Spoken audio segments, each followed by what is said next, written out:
Evolution of Kodak Black. We all have to start somewhere, right? But young and he cool with it, go to school with it. He gon' bring that tool in. Hi, and welcome to King Trending, where today we'll be looking at just how much Kodak and his music has changed over the years, and what he's done to bring himself to the top. Make sure to stay until the end, because boy, has Kodak changed a lot from the very beginning. And I'm foreign, but it's stolen.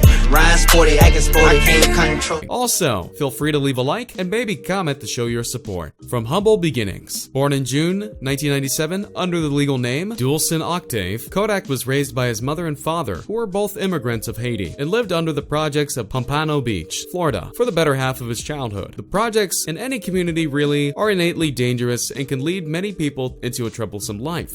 Keep my pockets fat, I love him like that. Get down, CeeLo. And as many of you know, Kodak was no exception. He'd constantly be involved in crimes like B&Es and Grand Theft Auto, until he would eventually be kicked out of school by just grade 5 for always brawling with other kids. Another obvious part of Kodak's childhood was rap, a hobby he grew into around 6 years old. He'd visit local trap houses after school to record music and study dictionaries to improve his vocabulary. Eventually, he built up the nickname Little Black in the neighborhood. You serve love, you my wage. Your love got to be my patient. Burberry cologne, smell the fragrance. White diamonds, chocolates, and daisies. Come and take a walk to the park and let's swing. We ain't shouting, we could talk about good things. Hey, yeah, just you and me. You could be my Miss Young D-U-double-F-L-E. 2009. It was the beginning for Kodak. By now, he was just kicked out of school and was left with two choices, a life of crime or rap. Well, by now, the answer is obvious. And by age 11 or 12, Kodak joined a local rap group in Pompano Beach called the Brutal Young Gens. It worked well in his favor too. By now, Kodak was going by J Black and was the youngest member of Brutal Young Gens. So his high-pitched voice was extremely helpful. Well, in a sense that it made him stand out more. You can really tell who Little Black is in their early work, like I Go and Walk With Me. It also had somewhat of a negative effect on the rapper as well, because a few of the crew members would often refer to Kodak as the new Bow Wow. But in an open and letter freestyle Kodak uploaded to YouTube back in 2013, it's made decently clear he does not want to be known as Little Bow Wow. Pens and put my thoughts on the sheet, then I write a couple bars, and bars turn into a speech. I wanna fly away where the crooks can't reach, and just like flip the page where the books can't read. I don't have friends. 2010. Not all groups last, and while one thing led to another, J Black drifted away from Brutal Young Gens and started to write, produce, and upload music of his own, with the help of other artists' beats, of course. In an early work of Kodak's, Diary of a Brutal Kid, where he somewhat reminisces about the group, as well as how everyone from women to music producers would criticize him and show him that he'd never make it. The best part, however, might be how he used the closer as a way to promote how to contact him. But in all seriousness, a lot of Kodak's fans believe that this is where he began to take the rap game seriously. It's a time when we got a piece of Kodak's mind, his true emotion, his true dedication to make it in life. Ambition, I'm young and ambitious. The dreams that I have, I'm a dreamer man living. How can I call them feelings when no one else feel it? How can I play my cards when no...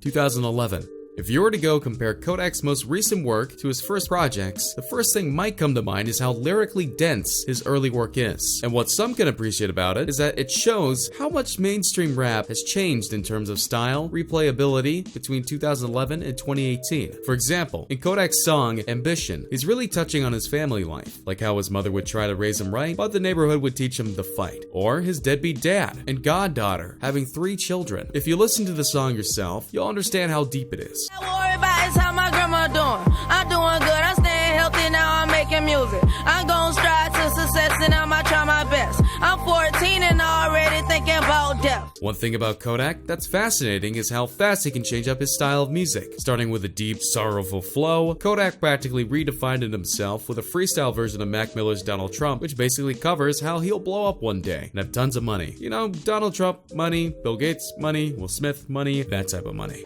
Donald Trump money, that's that trunk money. Got Bill Gates money, that's that don't hate money. Got Rolling Stone money, that's that blow money. Got that J Black money, that's that A-Rap money. 2011. This was a year full of experimenting for the now 14 to 15-year-old J Black. For one, Kodak actually took more of a singish approach for one of his first releases of the 2012 year, Road to Success. In all honesty, tune was far from perfect, leaving out how distorted the song turned out, but it was successful in one way. Well, two. One being, this wasn't his style, and two, being it did get his reoccurring theme of hopelessness by.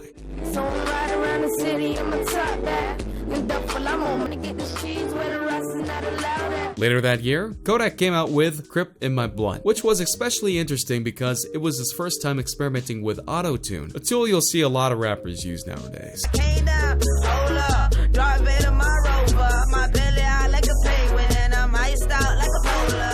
Girl, you look like I'm so happy, I just wanna hurt somebody. Then there's I'm Foreign, a freestyle Kodak produced over 2 Chainz I'm Different beat. I'm on the scene, look at me, I'm in timeout. I'm still winning, my team just called the timeout. Derrick Rose, boy, you about to fall out.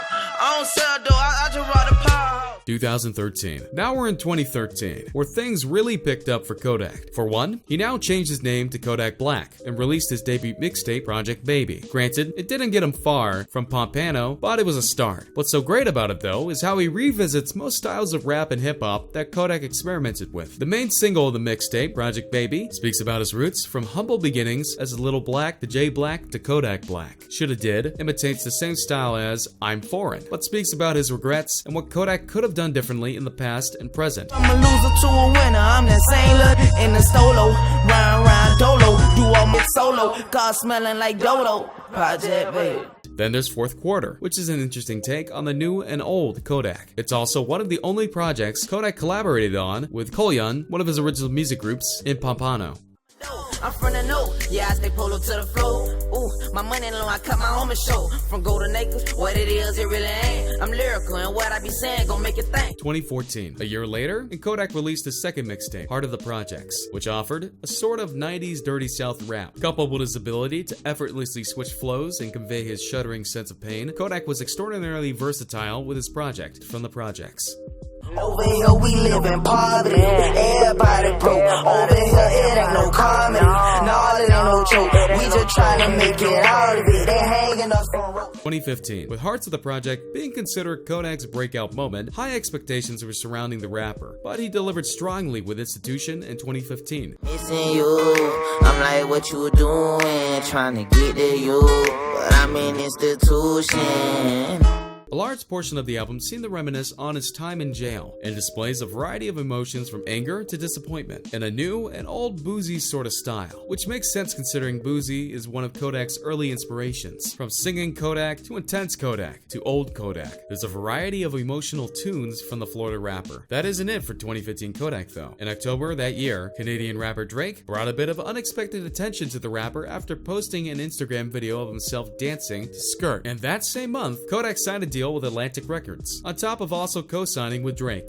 I was talking about he put that thing on me. I finessed him, ain't got time to let you run no game on me. Like I'm working now, life done dropped a lot of weight on me. 2016. Despite the trouble with the law, 2016 is when Kodak really made it to the top. There was also a noticeable difference in Kodak's sound, as well as lyrical prowess. The overall theme of Kodak's Little Big Pack mixtape took a heavier tone than usual. The lyrics were more graphic, the emotions were more dynamic, but most importantly, it sounded like Kodak. It had that deep southern drawl mixed with street rap. I earn my stripes like Adidas, slime bass like I'm Derrick Jeter. Growing up with no father, it'll make you evil. 2017. The year showed great promise for Kodak from the beginning, after releasing Tunnel Vision in February and peaking at number 6 in the US.